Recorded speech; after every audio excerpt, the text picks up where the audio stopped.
છે તમારું મારા નવા એક વ્લોગમાં। તો આજે વાગી ગયા છે બપોરના 12। કાલે તો રિક્ષામાં કંઈ ધંધો થયો નથી, તો આજે આપણે નીકળીએ છીએ। 12 વાગી ગયા છે। ગેસ ભરાઈ દીધો છે અને રાધિકાને પણ આપણે સ્કૂલેથી લઈ આવ્યા છીએ, તો આપણે નીકળીએ છીએ। જોઈએ છીએ હવે આજે ઓનલાઈન કેટલું કામ થાય છે। તો ચલો દોસ્તો, આપણે નીકળીએ રિક્ષામાં, પછી તમને કહું છું પહેલેથી રૂપિયાની મળે છે અને કેટલાની મળે છે। હા તો ગાઈસ, આપણને સરવાની એક રાઈડ મળી ગઈ છે ઓફલાઈન, તો આપણે એ રાઈડ કમ્પ્લીટ કરીએ પછી આગળ મળીએ। 3 રિક્ષાઓ કરેલી છે। હા તો ગાઈસ, કસ્ટમરના સારવાર લોકેશનમાં ડ્રોપ કરી દીધા છે અને એના આપણને પૈસા મળી ગયા છે। 600 રૂપિયા છે। 300 રૂપિયા જ થતા, પણ 300 રૂપિયા આપણે બીજા રિક્ષાવાળા ભાઈ હતા એમાં ઓનલાઈન કર્યા છે, કેમ કે કસ્ટમર જોડે છૂટતા હતા નહીં। તો આ રાઈડ તો આપણી કમ્પ્લીટ થઈ ગઈ છે। પર્સનલ ભાડું જે હતી તો અહીંયાથી જોઈએ છીએ આપણને બીજી ક્યાંની રાઈડ મળે છે, પછી આગળ તમને યાદ કરું છું ક્યાંની રાઈડ મળે છે અને કેટલાની મળે છે। હા તો ગાઈસ, કસાળવાથી આપણને એક વસ્ત્રાલની રાઈડ મળી ગઈ હતી રેપિડોમાં, જે હતી 102 રૂપિયાની। એનો સ્ક્રીનશોટ હું લગાવી દઉં છું। તો આપણે આવી ગયા છીએ વસ્ત્રાલ।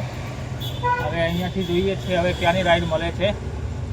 જો કોઈ સારી રાઈડ મળી જાય તો સારું છે, આ બાજુથી જલ્દી રાઈડ મળતી નથી। જોઈએ છીએ હવે ક્યાંની રાઈડ મળે છે અને આનો સ્ક્રીનશોટ હું લગાવી દઉં છું। તો ગાઈસ, વસ્ત્રાલથી આપણને કોઈ ટ્રીપ નહોતી મળી, એટલે આપણે ઓઢવ આવી ગયા હતા।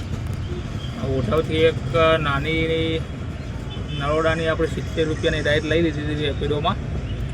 પછી ત્યાં થોડી વાર બેઠા પછી આપણને એક સાબરમતીની રાઈડ મળી ગઈ હતી 240 રૂપિયાની।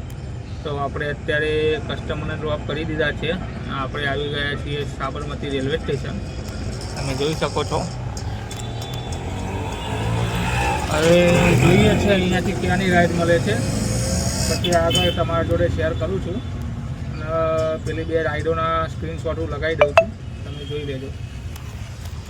હા તો ગાઈસ, આપણે બેઠા છીએ સાબરમતી। હવે રાઈડની રાહ જોઈને હવે જોઈએ છે અહીંયાથી રાઈડ મળે છે કે નહીં। ત્યાં સુધી થોડો આપણે ચા નાસ્તો કરી લઈએ, પછી ચા નાસ્તો કરીને પછી પાછું આપણું કામકાજ ચાલુ કરી દઈએ અને સારી રાઈડ આવે એટલે એક્સેપ્ટ કરીને કામ કરીએ। ચલો। હા તો ગાઈસ, આપણે આવી ગયા છીએ કલોલ। તપોવનથી આપણને ઉબરમાં રાઈડ મળી ગઈ હતી એક 290 રૂપિયાની। તો આપણે અત્યારે આવી ગયા છીએ કલોલ। હવે અહીંયાથી પાછી જવા માટે રાઈડ મળે છે કે નહીં જોઈએ છીએ। થોડી વાર રાહ જોઈશું, જો નહીં મળે તો પેસેન્જર લઈને પછી નીકળી જઈશું। હા તો ગાઈસ, આપણે કલોલમાં લગભગ 1 કલાક બેસી રહ્યા, એના પછી આપણને એક રેપિડોમાં રાઈડ લાગે કુડાસનની। તો અત્યારે આપણે આવી ગયા છીએ કુડાસન અને રાઈડ પણ કમ્પ્લીટ કરી દીધી છે। એના આપણને 265 રૂપિયા મળી ગયા છે। હવે જોઈએ છે અહીંયાથી કઈ બાજુની રાઈડ મળે છે। તો ઘર બાજુની મળે તો આપણે સીધા પહોંચી જઈએ ઘેર। જોઈએ છીએ ઘર બાજુની મળે તો સારું છે, જોઈએ। ચલો। હા તો ગાઈસ, આપણને પછી કુડાસનથી એક બીજી રાઈડ મળી ગઈ હતી, એ હતી સાબરમતીની। તો આપણે આવી ગયા છીએ સાબરમતી અને એ રાઈડ પણ કમ્પ્લીટ કરી લીધી છે। એના આપણને મળી ગયા છે 222 રૂપિયા। તો એનો સ્ક્રીનશોટ હું લગાવી દઉં છું, તમે જોઈ લેજો। જોઈ લો, આપણે આવી ગયા છીએ સાબરમતી। કલ્પેશ્વર મહાદેવનું મંદિર છે ત્યાં ઉપર છે।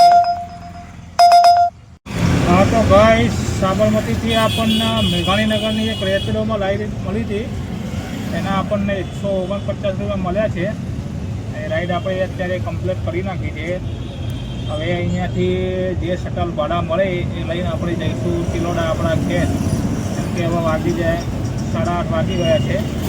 તો ઘેર જઈશું અને ભૂખ પણ બહુ લાગી છે। તો ચાલો દોસ્તો, ફરી મળીશું નવા વ્લોગ સાથે। અમારો વ્લોગ તમને સારો લાગ્યો હોય તો કોમેન્ટ કરી કહેજો અને મારી ચેનલને સબસ્ક્રાઈબ કરજો અને મને સપોર્ટ કરજો દોસ્તો।